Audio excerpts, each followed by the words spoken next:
England's dominance versus New Zealand's reality check. At the Hagley Oval in Christchurch, England showcased a masterclass in Test cricket, exposing New Zealand's vulnerabilities after their celebrated 3-0 series win in India. The first test in this series was a fascinating clash of philosophies and abilities, with England's baseball-inspired aggression meeting New Zealand's traditional grit. By the third day, it was clear which side had the upper hand, as England placed themselves on the brink of a resounding victory. The performances, statistics, and strategic nuances from both teams underscored a game rich in lessons and revelations.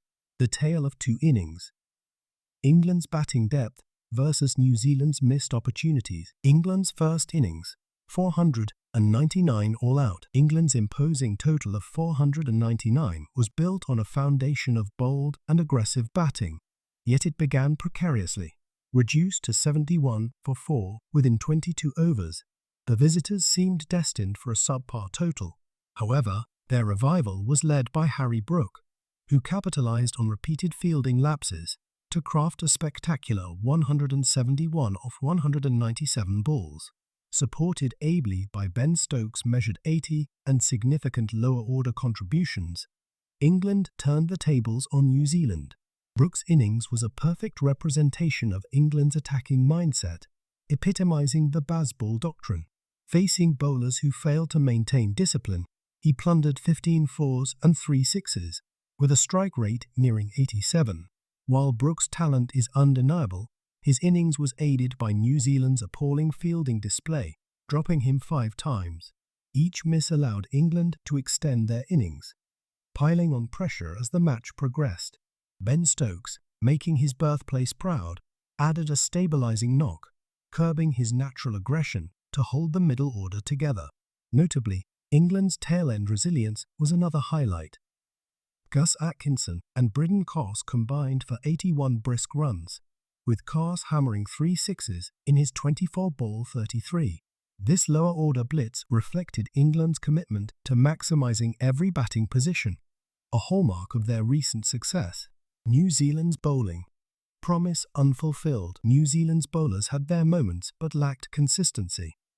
Matt Henry, 4 for 84, and Nathan Smith, 3 for 141, took key wickets. Yet their failure to sustain pressure was evident. The inability to exploit favorable conditions early on allowed England's lower order to flourish. The lack of discipline was exacerbated by Willow Rock's figures of 1 to 138, a harsh reflection of his inefficiency despite occasional flashes of brilliance.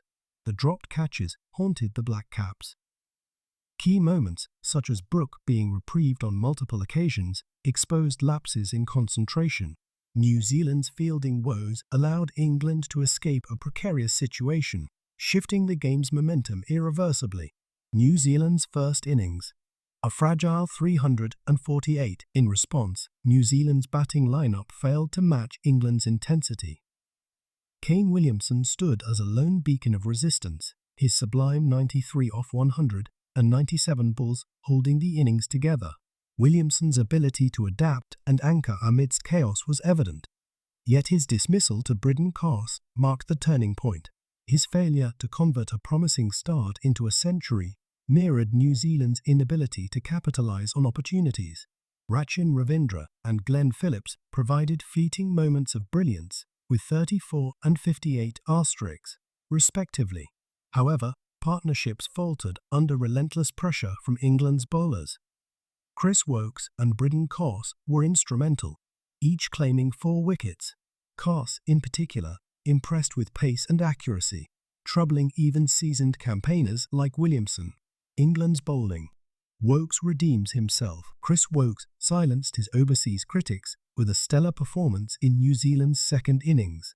After going wicketless in the first innings, Woakes roared back to claim 3 crucial scalps, including that of Kane Williamson.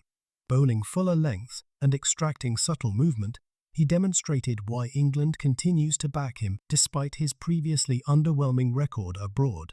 Bridden Coss, a revelation in this match, showcased his credentials as a long-term asset for England.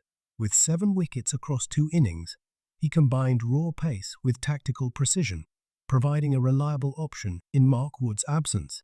Coss's dismissal of Williamson in the second innings, a nip-backer that trapped the batter LBW, was arguably the ball of the match. New Zealand's second innings. A dismal 155 for 6, chasing a deficit of 151. New Zealand's second innings encapsulated their struggles in this match. Reduced to 3 for 64 early on, the Black Caps failed to mount a meaningful fight back. Kane Williamson's composed 61 was the sole highlight, but his dismissal to Woakes left New Zealand reeling. The middle order collapsed under the relentless accuracy of England's bowlers, with Tom Blundell and Glenn Phillips bowling cheaply.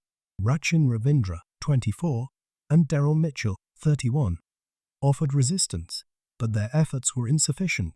By stumps, New Zealand trailed by just 4 runs, with only 4 wickets in hand, leaving England poised for an emphatic win. Fielding follies and psychological impact. New Zealand's fielding was a significant factor in their undoing. The 8 dropped catches in England's first innings highlighted lapses in concentration and execution. Brooke alone benefited from 5 reprieves, each one further demoralizing the hosts. Such errors are uncharacteristic of New Zealand, a side traditionally known for their discipline and precision. The psychological toll of these missed opportunities was evident as the match progressed. England's aggressive batting amplified the pressure on New Zealand, forcing errors in both decision-making and execution. By contrast, England's fielding was sharp, with key catches from Atkinson and Jacob Bethell exemplifying their superior out-cricket. Strategic lessons and reflections. England. Adaptability and depth. England's ability to adapt to different conditions and exploit weaknesses was a defining feature of this match. Their aggressive approach, coupled with depth in both batting and bowling, provided a stark contrast to New Zealand's inconsistency. The decision to persist with Woakes and Blood-Coss paid dividends, underscoring England's forward-thinking strategy. New Zealand. A need for recalibration. For New Zealand, this match served as a reality check.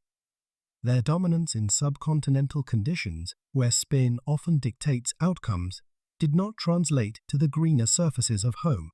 The inability to seize key moments, be it in the field or with the bat, was glaring. Moving forward, recalibrating strategies and sharpening fielding standards will be crucial. The broader implications. This match highlighted the evolving nature of modern Test cricket. England's aggressive, unorthodox approach is reshaping the game, challenging traditional notions of pacing and strategy.